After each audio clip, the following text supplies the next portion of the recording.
Alright guys, today is all about Photoshop on iPad. And how does it stack up against the desktop version? Can an iPad really replace your computer for pro level work? Let's break it down. And if you are new here, then don't forget to hit that subscribe button for more such iPad productivity tips, app reviews, and many more related to iPad. Okay, first thing first, let's talk about Photoshop on iPad. Photoshop on iPad has come a longer way, I would say. It was initially missing some of critical features when it launched in 2019, but here in 2024, it is much more powerful. You have got layers, masking tools, blend modes, adjustment, and many more. All optimized for touch-based interface that you will see in iPad. And of course, with Apple Pencil, it will make it feel even incredibly natural, especially when you do some sketching work. Now let me quickly take you to the iPad screen so that I can show you how the Photoshop on iPad look like. And there we go. Now you can see my iPad screen here. So first of all, what we will do is we will go here in App Store, and if you have not downloaded Photoshop, then probably you can download it from internet. And if you already have Creative Cloud subscription, then you are good to go. You just need to sign in with your Creative Cloud license.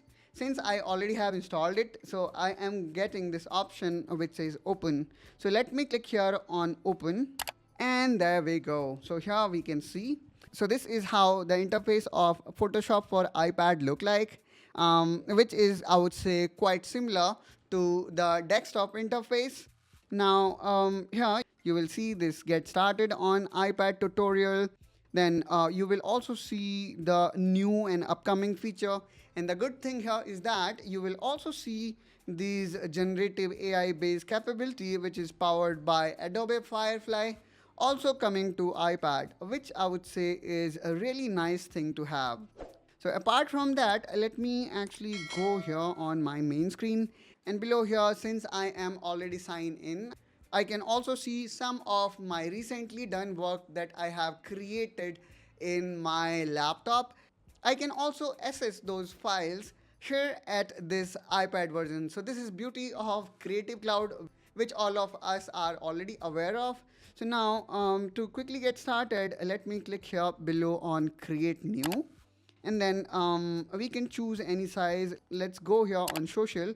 So here you can see we are getting option to create Instagram post, Instagram story, and then we also have option for, let's say, YouTube thumbnail. Then if we go here and print, here you can see all different sizes to start with. So let's say I would like to create a new YouTube thumbnail here. In that case, I can click here on social, and then let's click here on YouTube thumbnail, which on the right hand side, just like what we see in case of desktop, typical representation of units, widths and heights in terms of pixel. Then we can also see resolution. If you also would like to see how much is a pixel per centimeter square, that also can be seen, which is 28.3. And then let's keep it as it is, which is pixel per inch. And then here you can also, just like any desktop Photoshop app, you can select the background. So let's start with transparent, and then color mode here we can see it is RGB 8-bit. So unfortunately still we cannot change it. Now let me click here on create, and this will basically give us Canva that we have selected. So here we can see the Canva of size 1280 by 720 pixel. And then as we were mentioning, here we can see the different layers, and just like desktop version, you can also add a layer based on your requirement. And obviously you will not see the same exact interface here.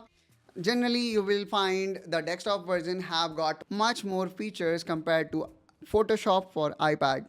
But again, I would say it's not like Photoshop on iPad is lacking on all the aspect. If we talk about brush tool here, especially when you have got pencil, you can basically draw the shape that you would like to. For example, if we talk here about this brush tool, this tool will let you draw directly on your Photoshop Canva with your iPad pencil. which I would say is really great if you would like to do something, really precise. Similar thing here with lasso tool. You can exactly select the thing that you want to. And then as we were talking about, there is a generative fill, which is almost same level of capability that you can also see in your desktop.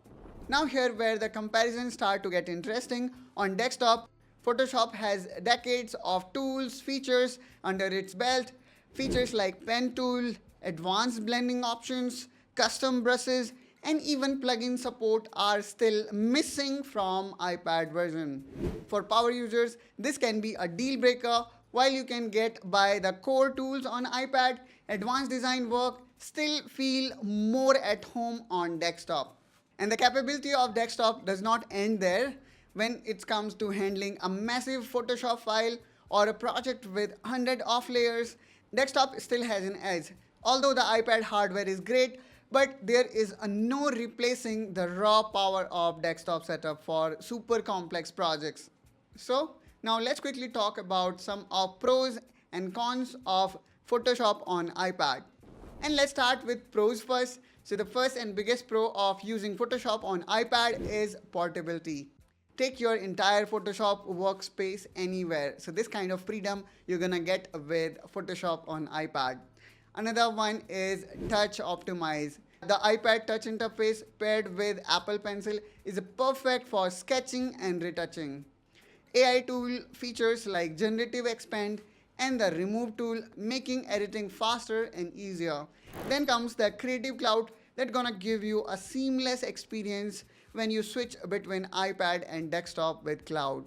Now let's talk about the cons of Photoshop on iPad, and the biggest one is missing of so many advanced tools. Still I cannot find tools like pen tools, custom brushes or plugin support. The another con here is less of power. Large PSD or complex project might slow down your iPad. Then comes the limited workflow for pros. Desktop still has an advantage for professional and high volume editing. So if you are a mobile creative who prioritize the priority and streamline workflow, Photoshop on iPad is amazing, but when it comes to working on a massive project or need access to all advanced tools, then desktop is still the king. And then it really doesn't matter because if you buy Creative Cloud license, you can run either on desktop, laptop, iPad. It is totally up to you. But I would also love to hear from you. Are you using Photoshop on iPad? How or what is your workflow look like? Please do let us know in comment down below. Also, don't forget to like, subscribe and hit that bell icon for more such tips and tricks related to iPad productivity. Thank you guys for watching this video and I will see you next time. Till then, you take care and bye-bye.